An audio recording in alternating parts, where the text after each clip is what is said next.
Welcome to today's program titled Families First Coronavirus Response Act Debrief. At this time, all participants are in a listen-only mode.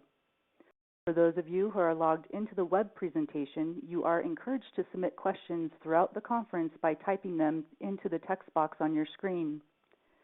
For those interested in obtaining CLE credit for this webinar, an attendance verification code will be read during the presentation that will be required on the CLE attendance affirmation form. Please write this code down. It will not be reread, and it is required for CLE credit.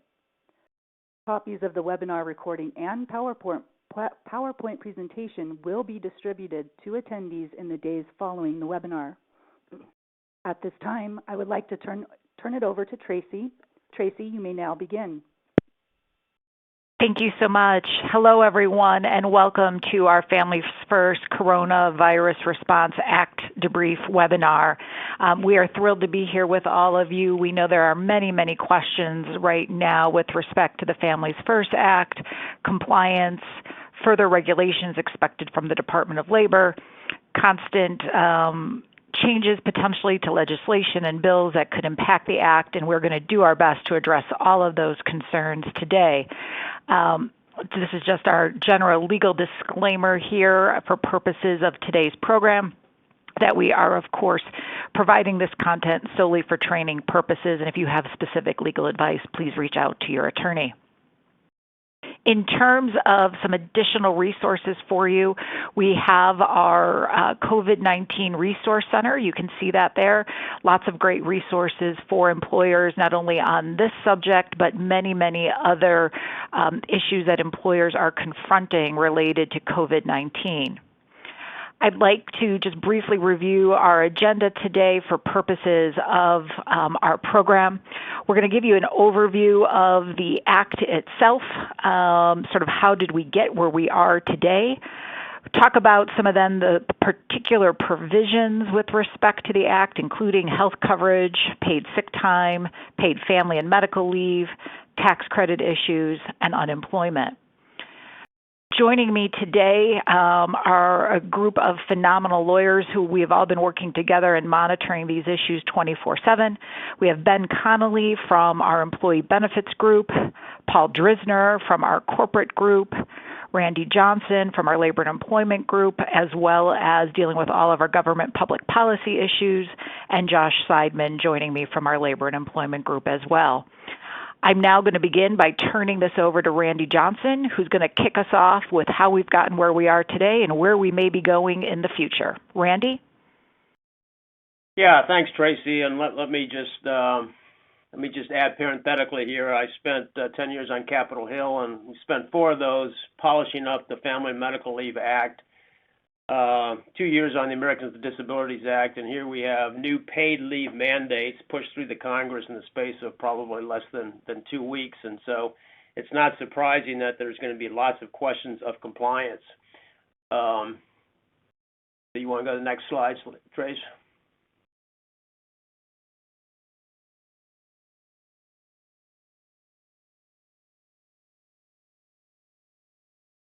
So we had the Act was introduced on March 11th, 2020, and I want to note for people that there were at least 4 versions circulating before this, really dated almost hours apart. So every 3 hours it seemed we had to look at a different 100-page version of the bill, and finally the Act was introduced and it was passed by the House on the 14th. And I do want to emphasize, again, these multiple versions were circulated, but there were no hearings on the bills. There's no useful legislative history, no committee reports like we had, frankly, with the Unpaid Family Medical Leave Act of '94, much less, of course, most bills that pass through the Congress. So there are a lot of issues and lack of clarity that we hope DOL will fill in, but it's just a process that's unfortunately had to unroll the way it did. Not surprisingly, there were technical corrections on the floor on the 16th. We had to go through those. They didn't impact all sections of the Act, but we had to analyze those. We did get a client alert out on those. And then they went over to the Senate, and with some confusion, the Senate did pass the bill, surprisingly, without changes, and literally that night it went over to the president at the White House where he was awaiting for it, and it was signed into law late on March 18th.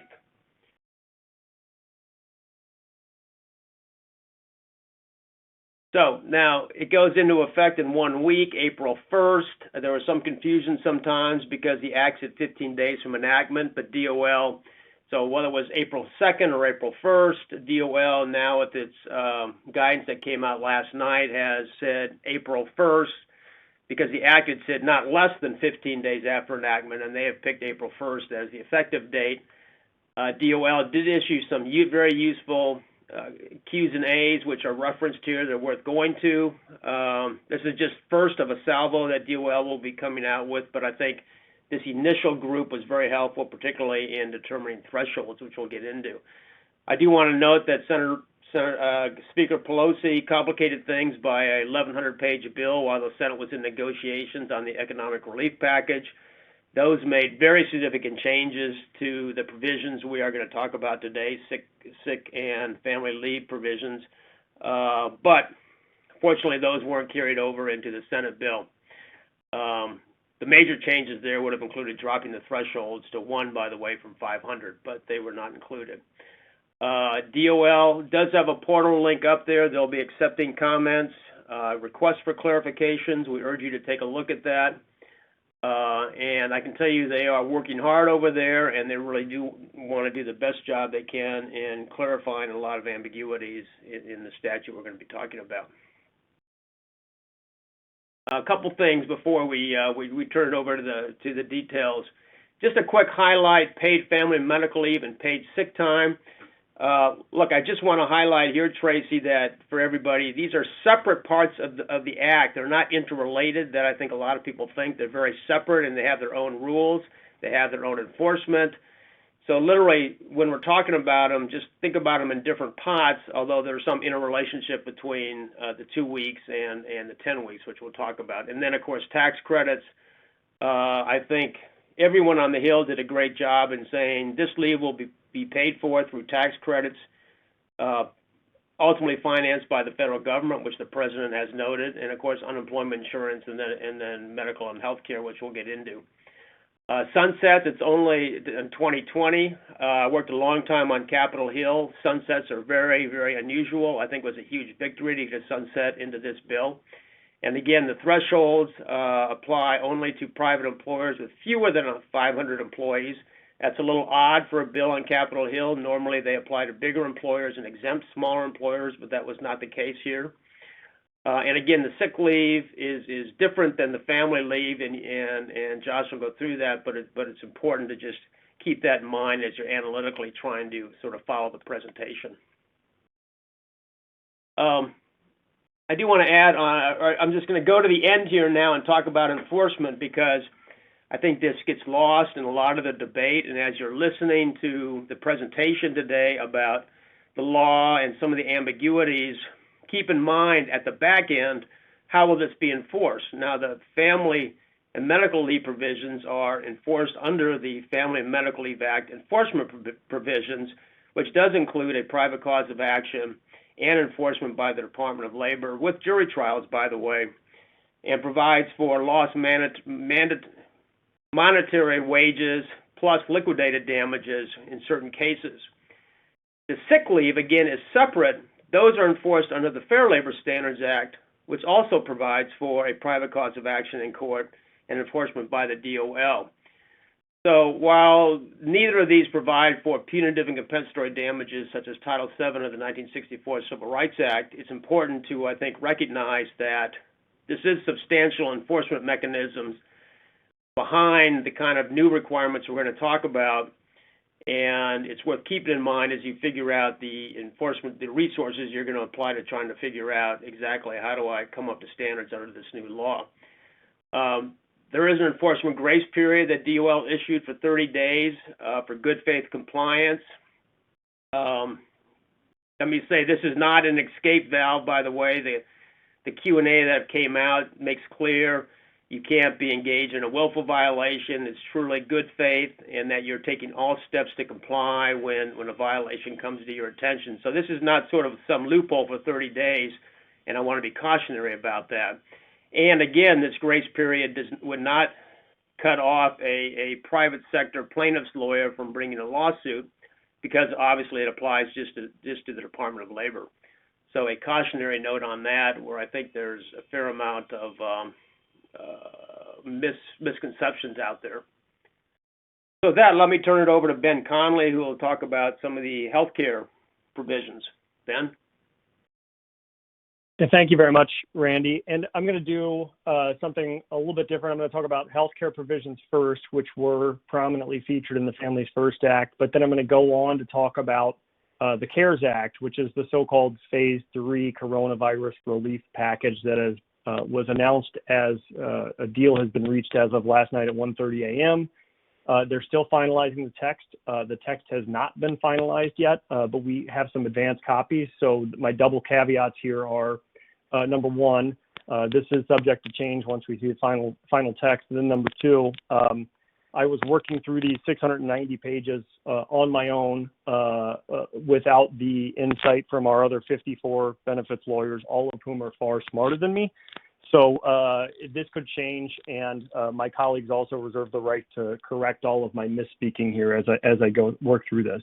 But I do want to start with the Families First Act specifically, and how that provision impacts health plans, because the Families First Act on its own had a direct impact on employer-sponsored health plans. So a key goal that you saw emerge from Congress here is ebbing the sort of flow and spread of COVID-19 throughout the country. And in order to do so, Congress wanted to remove barriers to access from pretty much any person in the country. So you saw this impact a number of different health benefit platforms, including but not limited to employer-sponsored plans, which is what we're talking about here, but also Medicare, Medicaid, created a pool of money for uninsured individuals to provide access to coronavirus testing. But most notably, what we want to talk about here is what this requires of employer-sponsored healthcare plans. So specifically, we've got a chart up here showing what this bill does and does not do.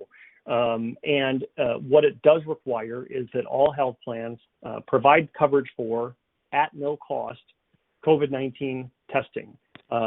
It also requires that health plans provide, at no cost, coverage for COVID-19 related admissions in whatever setting might occur that arise from the testing, right? So what they don't want to have happen is for somebody to get sick, go to the ER, not go to the ER, right? Because they know their test is going to be free, but they don't want to have to pay for that ER visit. The goal here was to remove barriers to access. So they want people to have the peace of mind that if they need to go get a test, they should go do so, and they shouldn't be concerned about the financial implications for them. To be clear, though, what this law does not mandate is everything following that diagnosis of COVID-19 positive. So if someone is subsequently admitted to the hospital following what we're hearing is sort of this week 2 crash of somebody who's had COVID-19 diagnosis, and they're on a respirator for 12 days or 15 days or whatever the case is, there is nothing in this bill that mandates coverage for or prohibits cost sharing related to those subsequent services. This solely relates to the front end testing and admissions and related costs relating to that testing. Importantly, the House bill also contained a mandate that telehealth be covered related to a COVID-19 diagnosis. Many plans don't necessarily have telehealth, so an important caveat there is that it appears that this would require mandated telehealth coverage. Now, what we're hearing anecdotally is that outside of the traditional telehealth vendors, doctors are starting to roll out telehealth more broadly, right? Your typical pediatrician that you would go sit down with, and HHS actually relaxed rules allowing telehealth services to be provided through any applicable medium, regardless of privacy concerns. So FaceTime is fine. Facebook Messenger was specifically listed as being fine. So we expect that telehealth will be taking place in non-traditional settings, and this does mandate coverage for that telehealth if it's related to the COVID-19 diagnosis. There were some unanswered questions in the House bill, but what we're seeing in advanced copies is that many of these are going to be addressed in the Senate bill, which could be passed at any point today. called the CARES Act. So one area of uncertainty was whether this also mandated coverage for non-network testing. And the Senate bill appears to answer that question by saying, yes, non-network testing has to be covered at no cost sharing. And by the way, just from a technology standpoint, Tracy and others, if you can check me here, I'm on the slide here, the HR 6201 slide with the tiny little adorable ambulance. Although I don't know if my slides are advancing. So if that's not what you're seeing, feel free to flip us ahead here. One concern that arose in this non-network setting context was price gouging. The CARES Act appears to dictate that to address that, any healthcare provider who's providing COVID-19 testing publish on a publicly available website the rate, the cash rate for providing that testing, and it requires that plans pay at that rate or at a lower rate if negotiated with that provider and approved. So the idea here is, again, to avoid balance billing in that setting. It was also unclear whether if a plan typically mandates that there be a penalty applied if you go to the ER but you're not admitted because it wasn't an emergency, that the participant pay a penalty. This wasn't specifically addressed in either version, but our best guess is that the intent here is, because the desire is to remove barriers to access to testing, that those penalties should be waived. And then the final uncertainty here was that because this is a no-cost mandate, there were a lot of folks who were concerned that there was going to be an impact on people enrolled in high-deductible health plans, because typically there can't be cost-free services provided under a high-deductible health plan. Otherwise, it would impact HSA eligibility. And the IRS separately released guidelines saying, hey, anything COVID-19 related, the plans can provide that free with no impact on the participant's HSA eligibility. So that's Families First. That's been signed into law, effective as of the date that it was signed into law. And health plans should be moving towards providing coverage for these elements that are required in accordance with the law. As I mentioned, the CARES Act, we think, is coming out at any point today, and it's going to have a number of additional provisions if what we're seeing in the advanced copies hold true. So I just want to quickly run through and highlight some of those pieces. First, once a COVID-19 vaccine becomes available, the law dictates that health plans cover those vaccines at no cost sharing. This would define them as a preventive service, and under the Affordable Care Act passed 10 years ago, preventive services have to be provided at no cost sharing. Also, a lot of people have been saying, hey, I've got an ear infection, but I don't want to go to the doctor right now because that's a scary place, so I want to go through telehealth. And in order to remove barriers to facilitating that transaction, for 2 years, there was a waiver of the requirement that cost sharing be imposed for telehealth for people enrolled in a high deductible health plan. In other words, people in a high deductible health plan can get a telehealth service for any reason at no cost under the health plan without it impacting HSA eligibility. Again, that's not a mandate, that's a permissive change if health plans want to facilitate that change to encourage care in other settings. Also, not the expert on this, but seemingly unrelated to COVID-19, but more of a wish list type item that Congress has been bandying about for a while. The law also appears to allow coverage for feminine hygiene products reimbursed on a tax-free basis through any of a number of tax-free vehicles, including health FSAs, HSAs, HRAs, or Archer MSAs. So again, this is something that Congress has been looking at for a long time, and it appears that it's going to be rolled into the CARES Act. Couple quick points on the retirement plan side. It appears Congress is borrowing from their financial crisis of 2008-2009 playbook, rolling out a number of provisions relating to that quickly. Typically in the retirement plan context, once you reach a certain age, 70 and a half, or under recent changes, 72, you're required to start drawing down on your retirement plan balances annually based on a certain amount each year. Because the stock market has crashed right now and distributions would otherwise be required in April of this year, they don't want to force people into taking a distribution at a bad time. So there is a relaxation, a 1-year relaxation of the required minimum distribution provisions that otherwise apply to retirement plans to allow people to defer that distribution until the market recovers. Same goes for rollovers. Typically, you can take a rollover out of, when you leave your employer, take a rollover out of your 401k plan, and you have a window of time before you can roll that over to an IRA without that being viewed as a taxable distribution or to another retirement plan.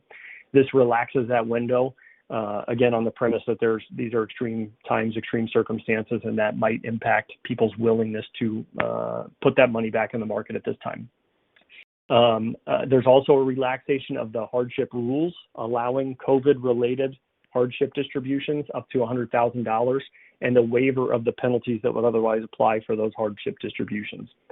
There's also a relaxation of the loan rules, including the amount of a loan you can take against your 401k balance, and the loan repayment timeframes, given that people are experiencing furloughs and other circumstances right now that might impact their ability to continue on that loan repayment schedule.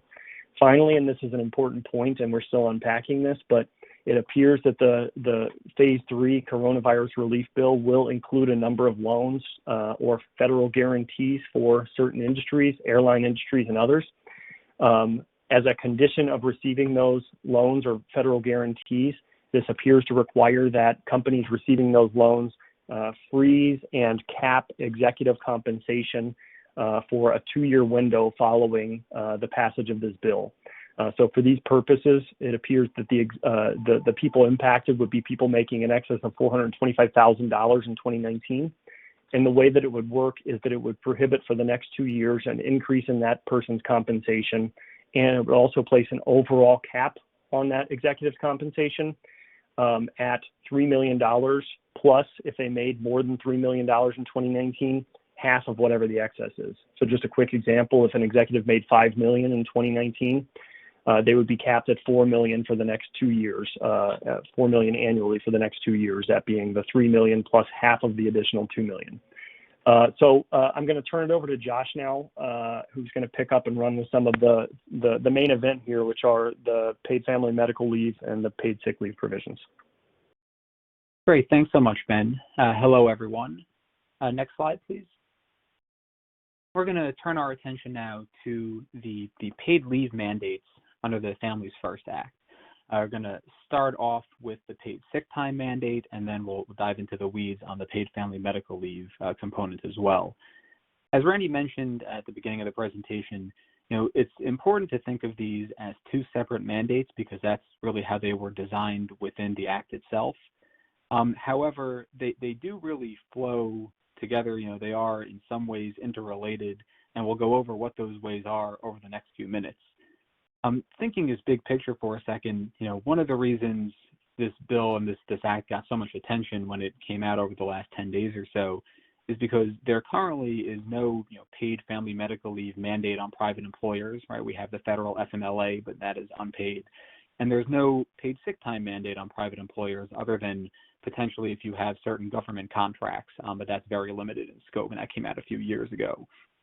So the fact that there would be two paid leave mandates coming online at the same time became a pretty big point, something that a lot of businesses were paying attention to. Now, before you get worried and really start thinking into how much time, what are the reasons for use, all the other substantive technical details that these laws come with, right, it's important to first start with am I a covered employer, and what does it mean for my workers to be eligible for these benefits? So in terms of employer coverage, right, as the slide notes and as Randy mentioned a few minutes ago, neither the paid sick time nor the paid family medical leave components of the Families First Act would apply to private employers that employ 500 or more employees. So that, is sort of a threshold to keep in mind. Now, for those of you that are hovering around that threshold, right, there are, and we've seen some of these questions already come in. Thank you, everyone, for submitting questions. We've seen some questions come in about, so what does it mean? How do I measure the 500 or more employees? What if I have multiple entities based on my corporate structure? How do I handle that? Well, the Department of Labor did release some FAQs yesterday, just sort of the first wave of guidance. There'll be regulations that are expected to come out next month as well. But one of the FAQs did discuss that in terms of measuring the 500 employee sort of level, right, you do that at the time your employee's leave is set to be taken, right? So that's different than the threshold under the current FMLA, which focuses on 20 or more, calendar work weeks in the current or preceding calendar year, right? That, so now the focus is really going to be on, do you have, less than 500 workers at the time your employee's leave is set to be taken? If the answer is yes, right, then you would be sort of subject, the employee would be entitled and you'd be covered by this act. In addition, right, in terms of calculating the 500 employees, right, looking at these numbers, the guidelines, the FAQs talk about counting full-time and part-time. Employees on leave should be counted. Temporary employees should be counted. Day laborers, and they give sort of the gauntlet of folks who should be counted there as well. Anyone who's working really in the U.S., you don't have to count international employees. And then when we sort of think about, okay, now what about, different corporate umbrellas and structures, the guidance from the FAQs, which, we do think it makes sense to really wait for regulations to come out. And, there are some aspects of the DOL's guidance that are particularly confusing, but they do at a high level focus on the joint employer tests and the integrated employer tests under the FMLA and the Fair Labor Standards Act, right? Sort of pointing employers to look at those two different tests when you're thinking about whether entities can be combined, what can be counted. So take a look there. We're happy to get into the weeds during the Q&A portion of those tests, go over what factors might be relevant to the extent folks do have questions on that. But we did see a few initial hits come in, so wanted to tackle that right away. Now, in terms of employee eligibility, even before that, so for small employers, right, this is a question we've gotten a lot as well. There are potential regulatory exemptions coming for certain small employers. They are not built into the Act itself, but are expected to be coming out in forthcoming regulations, again, next month when those are released. That's the expected time frame. The way that the regulations are set up is that employers who have less than 50 employees and can show that the paid sick time requirements would jeopardize the viability of the business as a going concern, would be able to avoid the paid sick time requirements. At this point, the Department of Labor's FAQs just sort of explain to the business, hey, pay attention, document why your business with fewer than 50 employees would meet that criteria, and wait for more information in forthcoming regulations. So not a tremendous amount of guidance at this point, but there is potential relief coming for small businesses in the regulations. Now, in terms of employee eligibility, right, very low bar. Any individual employed by an employer would be entitled to paid sick time. This is a broader standard than under the paid family medical leave component of the Act. And there is also no CBA exemption, right? So, just keep that in mind to the extent you have unionized workers. There are special rules that are built into the Act for multi-employer plans that do seem to give some additional compliance flexibility to those plans, but still no outright exemptions. So keep all those points in mind. Next slide, please. Now we're going to turn to really some of the most interesting parts of the paid sick time mandate here, and that is, qualifying conditions. In total, there are 6 qualifying conditions for paid sick time. That's 5 more than there are qualifying conditions for paid family medical leave. We'll dive into the weeds on each of these points, give a little bit more clarity. Before we jump in, it's important to note, right, as a prerequisite, and we note this at the top of this slide, right, the employee is only entitled to these benefits, to the paid sick time benefits, if he or she is unable to work or telework, right? And that becomes really, again, sort of a prelude to actually attaining the benefits, right? The individual must be unable to work or telework. Now, so what does that mean, right? If an employee is, potentially subject to one of the many different orders that we've been seeing getting passed by various states, right? Shelter in place, reduction in workforce, non-essential business closures, what have you.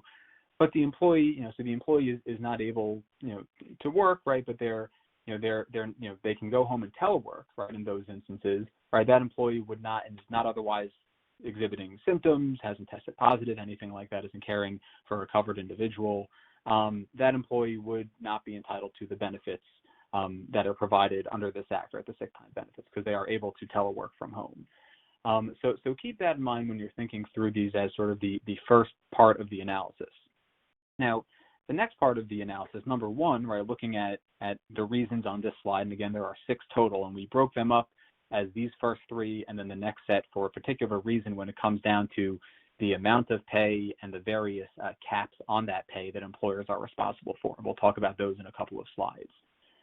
But in terms of this number one, this first reason for use, right? Again, it talks about the employee being subject to a governmental quarantine or isolation order related to coronavirus.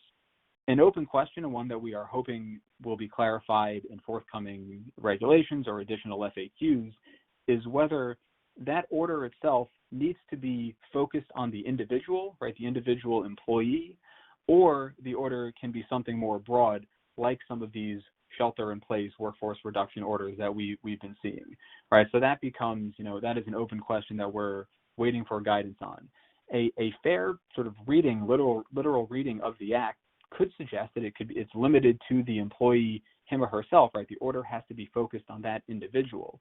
That's based on the employee is subject to language of the guidelines. In addition, at least one other state, so New York State has passed an emergency paid sick leave law relating to coronavirus-related absences. It was signed and went into effect last week, and it uses a similar employee is subject to phrase, to one of these quarantine or isolation orders. And while it's an open question under that act as well, the guidance from the New York State Department of Health does talk about quarantine and isolation orders aimed at the particular individual. So again, open question, one we're expecting guidance on, but something to pay attention to as we get closer to the April 1 effective date. Number two on this list, right, the employee has been advised by a healthcare provider to self-quarantine due to coronavirus concerns. That point is worth noting very briefly, right? It doesn't necessarily mean that the employee, was in contact with someone, was in the same place as someone who later tested positive. I mean, it could include those based on the recommendation of a healthcare provider, but it could also include, right, someone who has a pre-existing condition, cancer, asthma, what have you, a host of other conditions that could be heightened and could make coming down with a bout of coronavirus even more severe, right? And the healthcare provider then recommending self-quarantine due to those concerns, right? So keep that in mind. That was actually this number two on the list, was not included in the House-passed version of the bill when it was a couple of weeks ago. It was then included in the House's technical corrections a few days later. And number three, the employee experiencing symptoms of coronavirus seeking diagnosis. Sort of one of the more broader catch-all for someone who is actually coming down with the virus here. Next slide, please. So in addition to these first three reasons, we have reasons 4, 5, and 6, which move off of the employee, him or herself, and start focusing on caretaking of others, right? Number 4 on this list, the employee is caring for an individual who's subject to one of these governmental quarantine or isolation orders, or the healthcare provider has issued a recommendation of self-quarantine, right, for that individual. Now, one of these changes between the House-passed version of the Act and the technical corrections version that was ultimately signed into law talks about, right, removes a definition of employee, remove the definition of family member from this number 4 and replaced it with caring for an individual. So no definition of family member, replacing it with caring for an individual. An individual is broader than a family member, right? So think about it in terms of non-family members can be covered. Neighbors, close friends, right? College roommates, perhaps, right? I mean, the term individual can be broad enough if the employee is the one caring for that person. Number 5 on this list, the employee is caring for an eligible son or daughter who's under the age of 18, whose school or place of care has been closed due to coronavirus precautions. Now, an important point to note here, mentioned, right, the potential exemption for small employers, right? A difference between the Paid Sick Time Act and the Paid Family Medical Leave components is that exemption for small employers under the Paid Sick Time Act, at least the way that the Act is worded right now, the Families First Act, would only be an exemption to this number 5, to this reason for use, dealing with school or child care closures related to coronavirus. It would not be a full-blown exemption for those employers with fewer than 50 employees for the other reasons under this Act, right? 1, 2, 3 on the last slide, and 4 and 6 on this slide. So that is the way that the Act itself is worded in terms of the paid sick time forthcoming regulations that could be out there for small employers. So keep that in mind if you do fall into that small employer category. they're expecting a full-blown exemption, at least based on the way that the act is worded, that might not be coming, at least for the paid sick time component. Finally, we get to number 6 on this list, which is an interesting number, right? It really seems like a catch-all. An employee is experiencing any other substantially similar condition. I saw a few questions come in about this point from the audience, and thank you guys again for the questions. This term is undefined, right? Substantially similar condition. What it seems, at least at this point, is the government recognizing that coronavirus concerns, considerations are changing frequently, are evolving hour by hour, day by day, and this is really meant to be sort of a catch-all phrase. Next slide, please.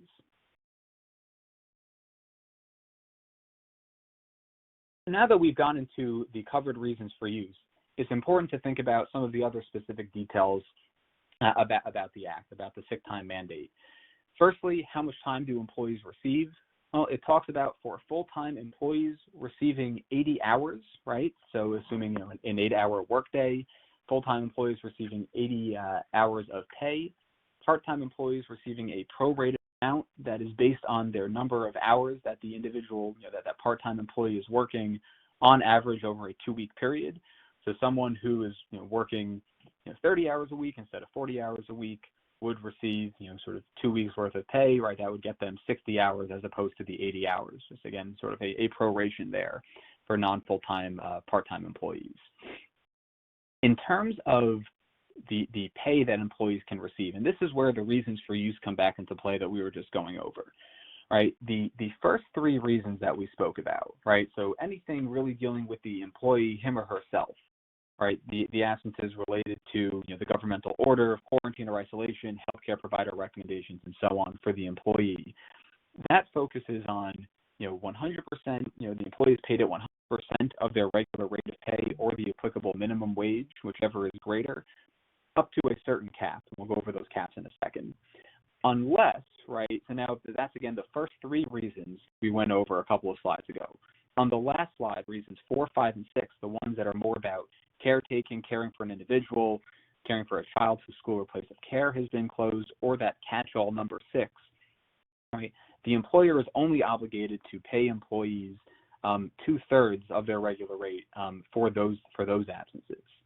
So keep in mind, right, the distinctions. Employers are perfectly allowed to provide greater pay to employees, if they are getting only the 2/3 replacement, or to go above the caps that are set here. But that could impact, right, the amount of the tax credit that the employer would be entitled to receive, right, afterwards, right. And we'll have one of our colleagues, Paul, talking about that in a little bit. Finally, the caps, right, the daily maximum for paid sick time, $511 per day. Maximum in aggregate is $5,110. Those caps exist if the employee is absent for reasons 1, 2, and 3 that we spoke about, right, for their own needs. The caps decrease to $200 per day and $2,000 in the aggregate to the extent the employee is absent for any of the caretaking reasons that we discussed, or for that catch-all substantially similar condition reason. Next slide, please. And one question that came in, by the way, just to address it, we saw a few folks were asking about whether paid sick time, paid family leave benefits that had been getting provided to employees retroactively, right, over the last few weeks, or between now and the April 1st effective date, if employers will get credit for those payments. And the Department of Labor's FAQs that came out yesterday say that the answer to that is no, that this is a new leave requirement. So that answer is addressed from the Department of Labor as well in terms of retroactive application. A few other points here on the paid sick time mandate before I turn it over and we go through the paid family medical leave component. Number 1, the paid sick time benefits are immediately available to employees, right? There is no usage waiting period, as some of you are familiar with when dealing with state and local paid sick time mandates that have proliferated around the country in the last few years. There is also no year-end carryover, which makes sense in light of the sunset provision at the end of this year. In terms of can employers, how does all of this interact with company-provided benefits? And we'll spend a little bit more time on this point during the Q&A portion. But in terms of interaction with company-provided benefits, the Sick Time Act states that the employer cannot require the employee to use paid leave, provided by the company, right? Company-provided paid time off, paid sick leave, vacation, what have you, before the employee uses sick time under the Act. Now, there were some other provisions that were actually removed between the House-passed version and the version that was ultimately signed that made things slightly easier on employers. Sort of came out and expressly, there was a removal of language that said that sick time under the Act would have been made available in addition to company-provided time. That part was struck. So a little bit more flexibility given to employers between the House-passed version and the final version that was signed into law. No year-end carryover, we mentioned that. No payout on termination or separation of employment. Very important thing for companies to be aware of here. That is consistent with existing state and local paid sick leave laws, so hopefully a lot of folks are aware of that point. Employers cannot require employees to search for or find a replacement right before using paid sick time under this Act, so keep that in mind. No mandate allowed there. There is a posting obligation under the Paid Sick Time Act that the poster was supposed to be released today, and I got word a few minutes ago that it just went live on the Department of Labor's website related to the Families First Act. So the poster is now up and running and available. Employers are expected to display that model poster in a conspicuous place in the workplace. In terms of, I saw a couple of questions come in about, what do we do for our mobile or online, workers, folks that are teleworking? No guidance yet on that particular point, although at this stage it does seem reasonable, to post it on an intranet or portal to the extent you have that available and all employees can access the portal. Emailing it out to folks also does seem reasonable, and we're hoping for additional guidance from the DOL on those points. And then finally, the Act does come with anti-discrimination, discipline, discharge provisions, although they do have some limitations in scope, really focusing on not only the employee using the paid sick time, but then also filing a complaint, at least based on the technical wording of the Act. So a little bit of a limitation there, but something definitely to be aware of, no discrimination, discharge, discipline as a broad concept. So with that being said, I'm going to turn it over to Tracy now to talk about some of the nuances of the second paid leave mandate under the Act, which is the expansion of the Family Medical Leave Act. Thank you so much, Josh. I appreciate it. And to follow up on Josh's great guidance on the posting that came out, the Department of Labor also just now issued FAQs on how to post the notice, including that an employer may satisfy the requirement by emailing or directly mailing this notice to employees or posting this notice on an employee information internal or external website. So as Josh predicted, the DOL is following common posting guidance with respect to this new poster. In terms of the paid family and medical leave component of the Act, as already previewed by Randy and Josh, we have this new expansion adding a qualifying absence to the FMLA for public health emergency leave, and it is paid. As you all know, the FMLA that all of you have been dealing with for many, many years has been unpaid. It is actually, though, very limited in scope when you compare this paid leave to the paid sick leave. As Josh noted, the employer coverage, again, this provision of the Act does not apply to employers that employ 500 or more employees. There is that regulatory exemption for small employers. Additionally, though, do keep in mind that the same sort of tests that we were talking about, joint employment and integrated employer, are things that will have to be reviewed in terms of determining employer coverage, especially with respect to the paid family leave portion as well. In terms of eligible employees, an employee would be eligible for this paid family leave benefit if they have worked for a covered employer for at least 30 calendar days. This is not the standard, as you know, for the regular FMLA criteria. As you can imagine, certainly this is a big change for those that are now covered under this mandate. Additionally, want to point out under the new legislation that's pending, there is a provision with respect to rehired employees as well. Many of you, I know, are used to dealing with this issue from a state and local paid sick leave perspective, right? Meaning you have an employee, they accrued paid sick leave, they've left your employment, they come back within a period of time, and now ultimately they return to your employment. What to do with their prior paid sick leave? What the new bill includes is a rule regarding rehired employees. Now remember, this is a bill. It has not yet passed the House. The Senate has not been signed by the President, but keep an eye on this because it does include a rehire provision for employees. Basically, in essence, if someone had already met the 30 calendar day requirement, was laid off and then is subsequently rehired, they do not need to resatisfy the 30-day period, assuming they meet certain conditions. So just keep an eye on that development to see what may occur. In terms of what is the paid family leave component, it consists of a paid and unpaid portion. Employers must provide paid leave after 10 weeks of unpaid leave. An employee can substitute other paid leave benefits, including the new paid sick time under the Act, as well as employer-provided paid sick leave or state or local municipal provided paid sick leave to the extent it's qualifying. After that 10-day period, the employee can receive up to 10 weeks of paid family leave. And the pay is defined as not less than 2/3 of their regular rate, which is really, the FLSA regular rate multiplied by the number of hours normally scheduled, or for, of course, exempt employees, their normal salary.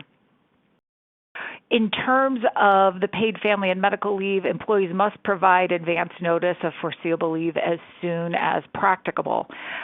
For many, they've already received their notices of closure of schools, daycare centers, etc.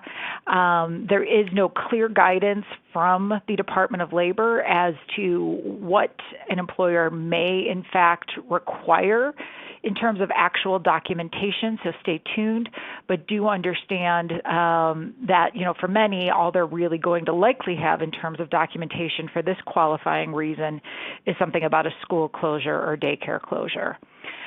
In terms of reinstatement rights, there is a potential exception for employers with less than 25 employees due to negative business or operational changes that may be coming into effect. Otherwise, the normal reinstatement rights exist.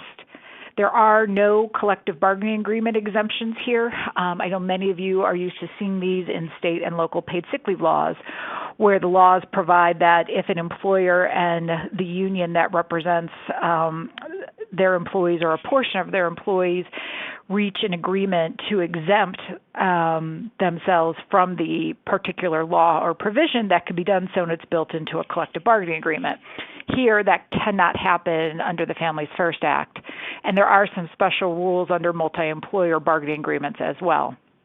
One of the big questions that we have been getting, and I see some of it in some of the questions that all of you have been submitting today as well, is what about intermittent leave? We all know that intermittent leave is a common feature of the Unpaid Family and Medical Leave Act.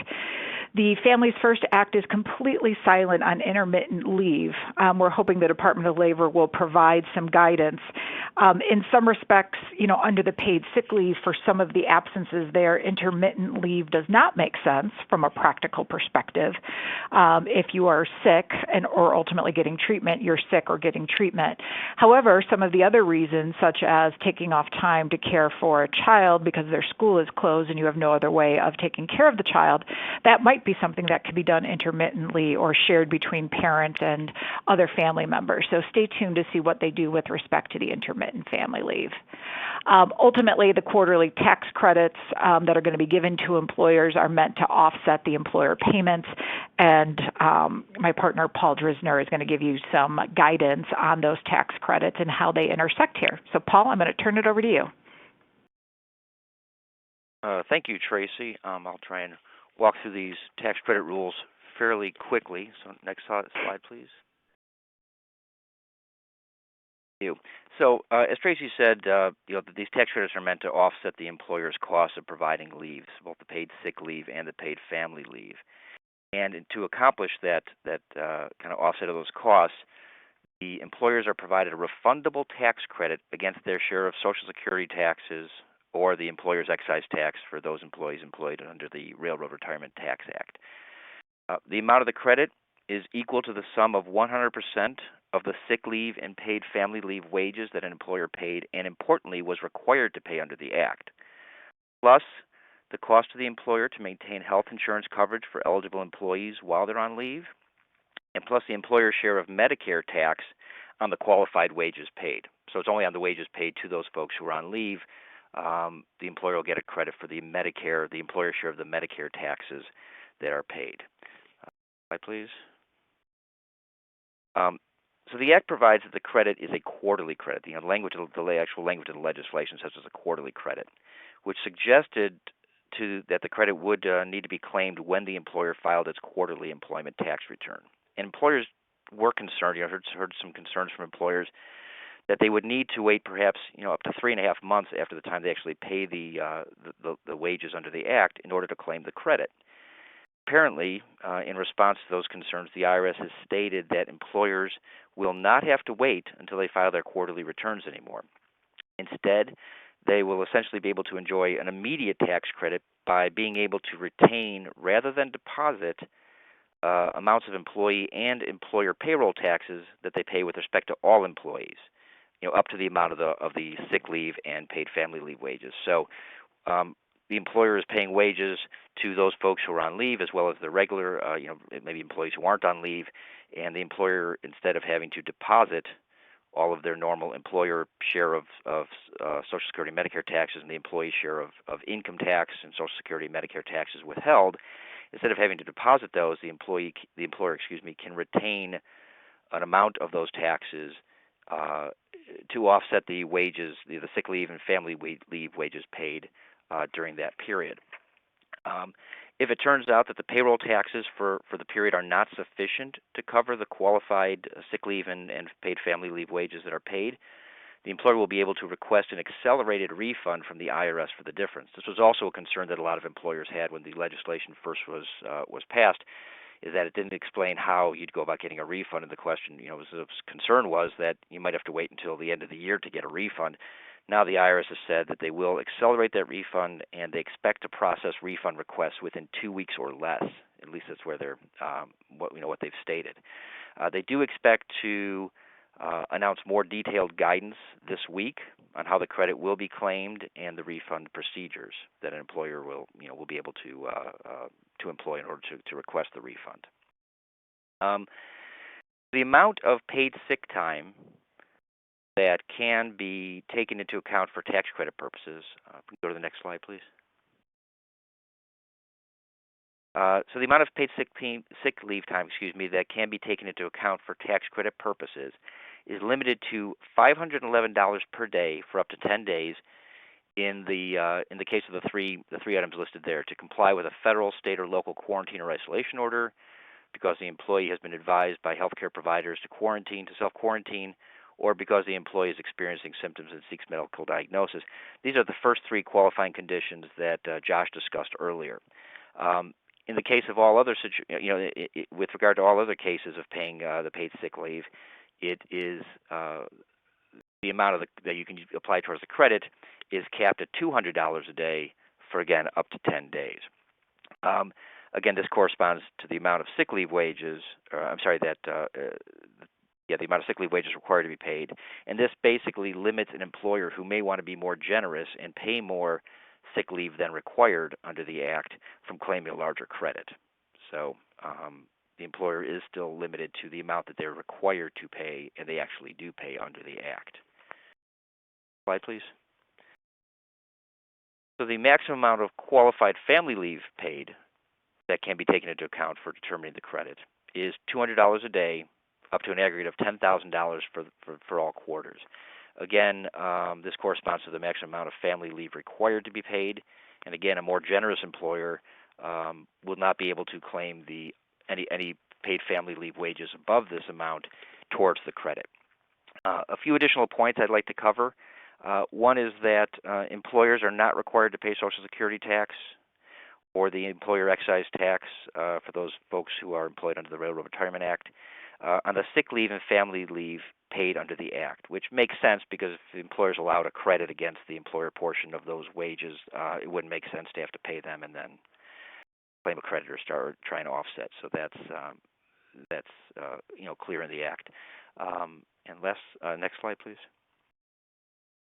And also to prevent employers from claiming or getting a double tax benefit, the employer is required to include in its income the amount of any tax credit that's claimed. Initially, this was thought to perhaps seem a little bit strange. It looked like that you were basically negating the tax credit, but that's not the case. Essentially, by adding back the credit to income, that does not offset the credit, but it does offset the tax deduction for the wages paid. So an employer is not getting both a tax credit and a tax deduction for the same wages paid. That would be the double benefit the government wants to avoid. Also, the employer must exclude those wages that are paid, and taken into account in determining the paid sick leave credit when determining the paid family and medical leave tax credit under Code Section 45S. Without getting into all that detail, that's a tax credit that's been around for a couple of years. It allows employers to, in certain circumstances, take a tax credit for paid family medical leave wages paid, and this is saying that you basically can't get a double. You can't get the credit under the Families First Act as well as a credit under Section 45S. Finally, the Act does provide similar credits for both the family leave and sick leave credits for self-employed taxpayers, and they're under circumstances that are very similar to those available to employees. Self-employed taxpayers, though, will claim those credits on their income tax returns, although they are able to reduce estimated tax payments, to offset those credits and essentially, again, realize essentially an immediate benefit. Those are the tax credits, and I believe Tracy's going to talk about unemployment. Thank you very much, Paul. Yes, to round out our last couple of moments here with respect to the webinar before we turn to questions and answers, just very briefly, with respect to unemployment compensation, benefits are being extended for a longer period of time that would normally be available in non-COVID-19 situations. The pending legislation that Randy talked about at the beginning of the program seeks to extend that even further than the Families First Act, so stay tuned. One of the conditions for the states getting the additional funding is they have to have an easier application process. They have to allow applications by multiple, meaning at least two of the following methods: in person, by phone, by mail, online. Waiting period is being waived. What does that mean? In order for the states to get the additional funding for unemployment, they need to waive whatever waiting period they have, which typically we see can be a 7-day waiting period. The other key thing that's part of the Families First Act is there is no requirement for employees who are applying for benefits for these COVID-19 situations to be searching for employment in order to be eligible to collect unemployment. So those are the main pieces in the unemployment compensation. There will be some further updates we anticipate with respect to the current legislation that's being worked through. So stay tuned because there likely will be some further guidance and clarification. So I want to thank you all for participating in the webinar. Now what I'm going to do is try and get us through some of the questions here and throw these out to our panelists here with respect to some of the different issues that have come in. One of the questions is, are employers able to require employees to use company PTO for Emergency Paid Sick Leave Act? Josh, I think you've already covered that, but do you want to just reaffirm the answer to that question, please? Yeah, for sure. Thanks, Tracy, and thanks again, everyone, for joining us today. So this is definitely a tricky part of the Paid Sick Time Act, right? But at a high level, right, the answer is no. Employers should not be requiring employees to use company-provided time, before or even in conjunction with the benefits, the paid leave mandates that are coming from this Families First Act. There's language in both the paid family medical leave component that talks about the employee being able to elect to substitute, right? Nothing about the employer being able to require. And then also the paid sick time component, which I spoke about, discusses the employer also not being able to require the employee to use the company-provided time. Now, in terms of, well, what about if a company says to the worker, okay, we're not going to require, but maybe we allow, right? We give you the option of choosing to use company-provided time to the extent the employee is not receiving full pay, whether it's because they're getting the 2/3 pay for some of the sick time reasons or under the family medical leave expansion, or because they are getting, sort of the cap is cutting them off beneath what their usual pay is. And allowing employees to choose to use, at least at this point, right? This is an open question. We are expecting guidance, upcoming FAQs, upcoming regulations, given the pace that all this has moved with. But at this point, it does seem like employers can take those steps, right? Can say to workers, okay, we will give you the opportunity to choose to use, available company-provided benefit, in conjunction with, if the employee chooses to do so, then that seems, at least at this point, to not be something that is expressly prohibited under the Act. Thank you, Josh. I now want to read off the CLE code for all of you. It is S as in Seyfarth, S as in Shaw, 3910. Again, the CLE code is S as in Seyfarth, S as in Shaw, 3910. Next question, Ben, is for you. It's a general question about trying to continue and maintain health benefits to employees, either if they're on a leave of absence or they're furloughed, and how that relates to some of the things in the Act. And so, Ben, I don't know if you're seeing some general trends with respect to COBRA, health insurance continuation, or things that are being done that you'd want to share generally with the audience.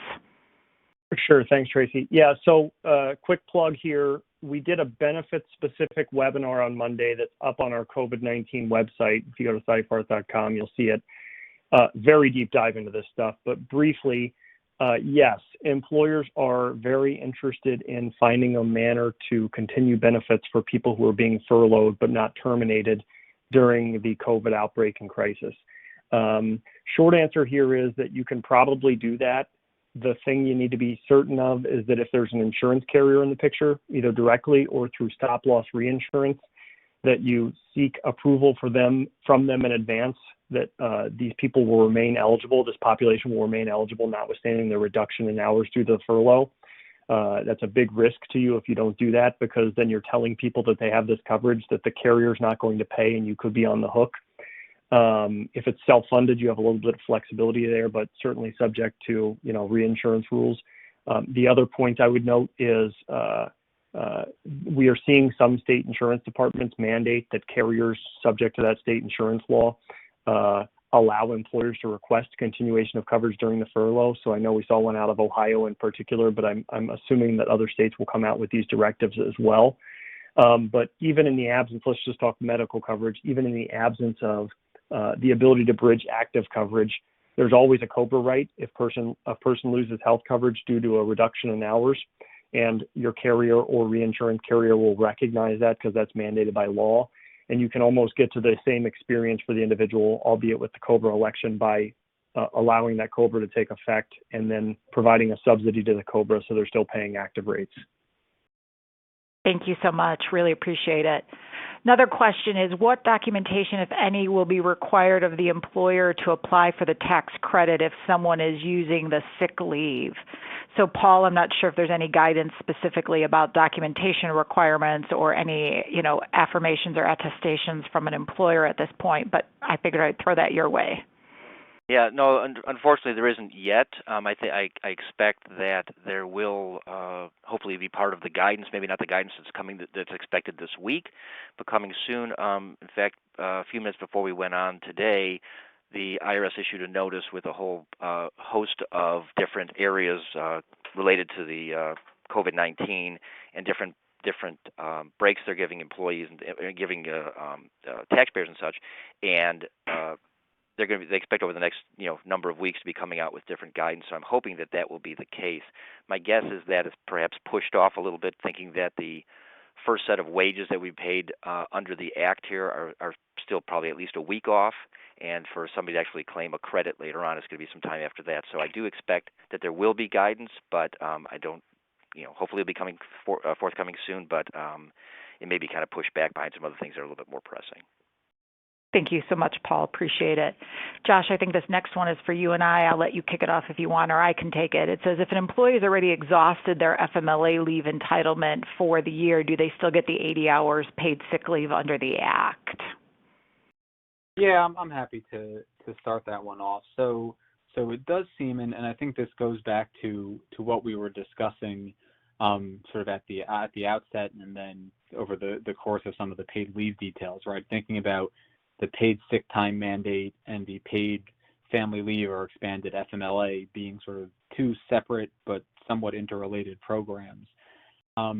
So yes, in that regard, I do believe that the 80 hours of paid sick time, even if an employee has exhausted their 12 weeks of FMLA in the last 12 months, that employee would be entitled to the paid sick time mandated under the Families First Act.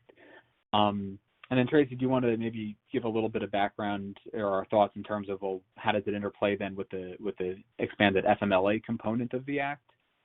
Sure. So with respect to these FMLA components, while this Act talks about a combined 12 weeks, it does not talk about it from the perspective of a combined 12 weeks with all other FMLA qualifying reasons. And as you can imagine, these reasons, because they're not in the original FMLA entitlement, really appear at this point to be standalone reasons and standalone bases for taking the time. And employers should be proceeding that way absent different guidance from the Department of Labor. Randy, I've got a couple questions here for you, if I can come your way. Looking for some clarification on the Families First Act and how is that different from the CARES Act and the Business Disruption Recovery Act. There's just too many acts out there, Randy. Can you help us figure this all out? Well, the CARES Act is, of course, the big financial $2 trillion package, of which we do have the final language finally, just as of a half hour ago. As I noted before, we were worried that the CARES Act would incorporate a lot of the Pelosi amendments to the First Families Act, but it didn't.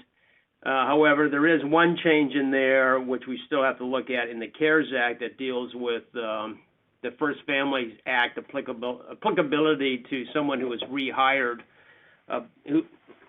The employee leaves and is rehired by the employer, and I personally don't think it's a big change in the law since the person has to be rehired by the employer. So I think the requirements under the First Family Act would have applied regardless. But there is a provision in the CARES Act that does amend the First Families Act in that regard. Now,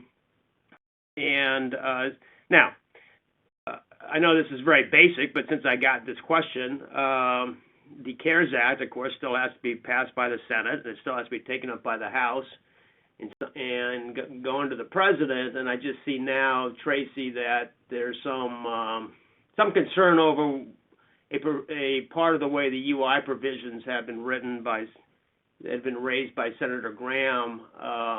And I'm just going on the internet here, but Senator Graham has issued a statement saying that this is a huge error that has to be corrected, and before the bill can be taken up for UC. So, all right. Well, then I guess we have to stay tuned on that. Hey, Randy, one more question for you while I have you. Some of our participants are asking, do you anticipate that the Families First Act may still be amended to include larger employers? What's the likelihood of that happening now? Yeah, well, I've gotten that question quite a bit, and having worked on the Hill for 10 years and seen how a lot of these things were done. No, look, I think the threshold issue was one that was clearly part of the initial deal. Pelosi and the administration shook hands on it, literally and figuratively. It was a huge issue. And to back out of that would be the worst. Whatever your politics might be, your policy and your own personal viewpoint, one could argue it. That was a key part of the deal, and I just don't see them. I don't see those parties. I don't see Pelosi going back on it, and because you just can't run a railroad that way. As bad as this railroad is being driven right now, you can't back out of fundamental deals like that. And so despite the New York Times editorial bringing into question the threshold, I don't see that being revisited. Thanks, Randy. So there's a point of clarification that's come in from a few of you saying that we've previously seen lots of documentation as well as guidance that the Act is going to go into effect on April 2nd, not April 1st. What's changed? Well, the DOL, when they issued their general guidance, again, these are not the official regulations, these are the general guidance, yesterday included an effective date of April 1. They could not have done us any favors and just kept it at the April 2nd 15-day date, because that would have been a heck of a lot simpler. Certainly, Seyfarth and I know others are submitting comments to the Department of Labor, and we are certainly going to suggest that they go back to the April 2nd date, but time will tell. For now, what the Department of Labor is saying on its website is that they will be using April 1st. With respect to the paid sick leave and paid family leave provisions, this one, Josh, looks like it's for you and I. What if two spouses are working for the same employer? Will both be eligible for the paid sick leave and the paid family leave? As you all know, under the paid family leave, under the unpaid family leave provision, employers can require spouses to share the 12 weeks of unpaid leave for certain covered reasons. Josh, any guidance that we have from the Act with respect to this question, or is the Act silent like we see in most other situations on some of these critical FMLA normal issues? Yeah, the Act is silent on this one too, Tracy. And I think, thinking about it just in terms of our crystal ball here, which we're, waiting for more guidance, as we said quite a bit today. I think from a paid sick time perspective, it is pretty rare just thinking about state and local paid sick leave laws. There's over 40 of them around the country. Thinking about those laws sort of and the paid sick time mandate under the Families First Act as a separate mandate from the expanded paid family medical leave component that we've been talking about, it does seem like, and from a paid sick time perspective, that both spouses would likely be entitled to those 80 hours or, prorated if they're part-time. Paid sick time laws don't really contain any exemptions or exclusions for spouses when it's dealing with paid sick time, likely because the benefits are usually quite a bit, less in terms of overall amount. We're talking about number of days or 1 or 2 weeks as opposed to, a number of months like we do in the FMLA context. Other than that, I think, a default for certain employers can be to lean on what the current FMLA standards are, although those standards are focused on the existing reasons under the FMLA, bonding and serious health condition, what have you, not really focusing on this new public health emergency leave. So it's not really an apples to apples comparison, just sort of need to wait and see and hope the guidance comes out as soon as possible. Thanks, Josh. Ben, I have one for you here. If you could clarify your comments regarding telehealth and what is now required when it comes to telehealth as it relates to this Act. Sure. So what we know today before the vote on the CARES Act is that plans are mandated to cover at no cost telehealth services solely related to COVID-19 testing. So if you are calling your doctor to say, here's my symptoms, should I come in for a test, for instance, that would have to be covered at no cost. There is no mandate for broader telehealth coverage or no cost sharing for broader telehealth coverage. So that's the first point, right? The mandate is just telehealth relating to the testing. Separately, there has been a question that has arisen about, well, if we want to offer telehealth more broadly and do that for no cost, is that okay if we have a high deductible health plan? Because typically for high deductible health plans, you can't give free services, and that's what this would be. At present, it appears that's potentially problematic and could impact HDHP, HSA eligibility, high deductible health plan and HSA eligibility. We know a lot of people are doing it. We know Congress knows it's a problem because the CARES Act, which is proposed today and being voted on theoretically, subject to Randy's comments today, would fix that problem and allow free telehealth across the board, COVID or non-COVID, without impacting HDHP, HSA eligibility for 2020 and 2021 only. So the mandate is just for the diagnosis. For anything else, that's to your discretion, and they're potentially going to be a relaxation of the rules for high deductible health plans. Thank you, Ben. Appreciate it. In Josh, in terms of the less than 500 employee requirement, what guidance or what can we glean from the Act in terms of what date does an employer calculate that 500 employees? Is it as of the effective date of the Act? Is it as of some other point in time? What is the date that someone looks at with respect to determining if they have the fewer than 500 employees? Yeah, thanks, Tracy. The guidance there from the Department of Labor FAQs that have come out focuses on the point in time that the employee is seeking to take the leave, right? So whether it's paid sick time or paid family medical leave for the public health emergency, right? They are focusing on the point in time, right? So not really looking to, or focusing on any look back period that might exist under other contexts, including under other unpaid or traditional FMLA absences. Wonderful. Well, the next question is with respect to companies with less than 500, but larger companies that may have several smaller legal entities and have less than 500 in some of those legal entities. So as Josh mentioned, the two tests that are going to come into play in terms of determining coverage are the joint employment test and the integrated employer tests under the FLSA and FMLA. These tests, although slightly different, have a lot of overlap. The main thrust of these tests is, are there two or more employers who are really controlling the management, the work of the employees? And I realize I'm oversimplifying this, and please understand there's a whole host of criteria that apply under each test, no one factor being determinative. But at the end of the day, the tests really come down to this common management, common work direction, common control of the employees. If that can be shown, then entities can be aggregated. If it cannot be shown, along with looking at all of the other available factors that are out there that have to be considered, then an employer ultimately,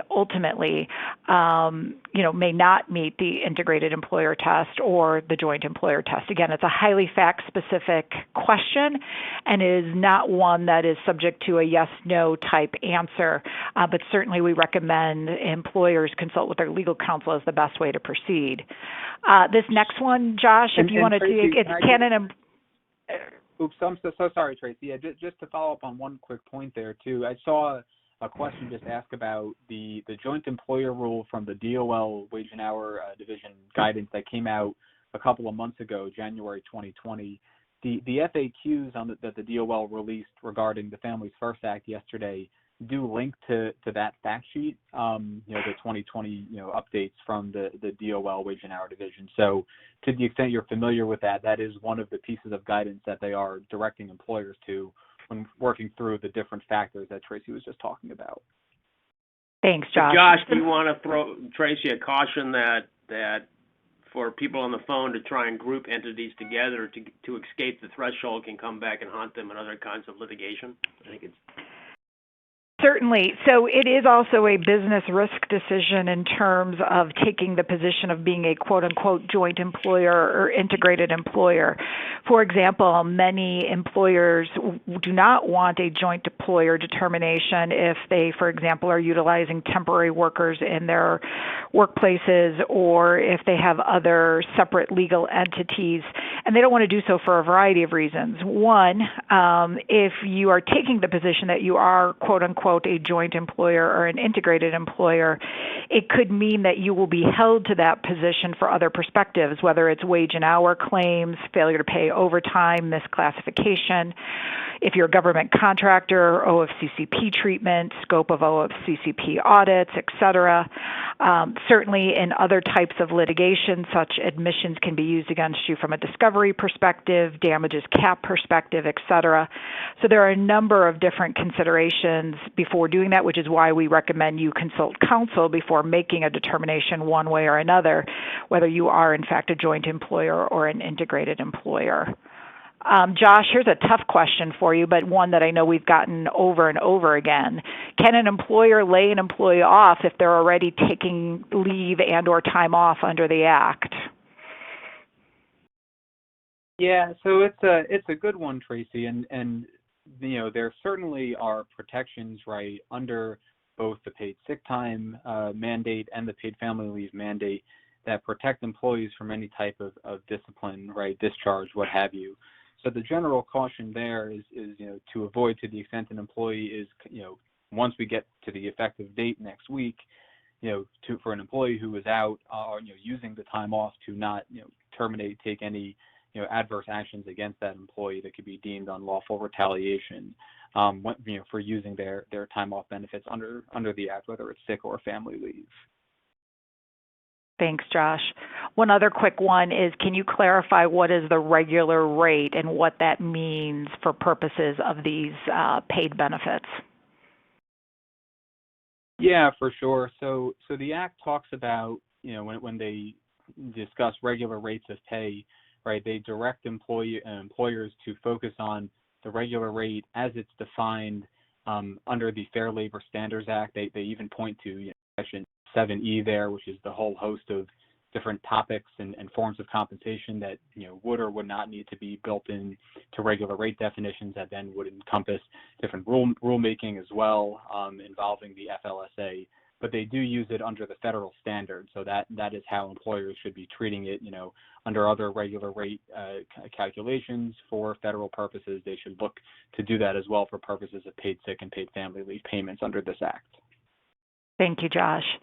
One of the questions is, do we need to communicate the availability of this new FMLA to employees like we have the obligation for unpaid FMLA? As you all know, as an employer, once you're on notice of a qualifying eligible reason for leave from an individual in your workplace, you have to provide them certain notice.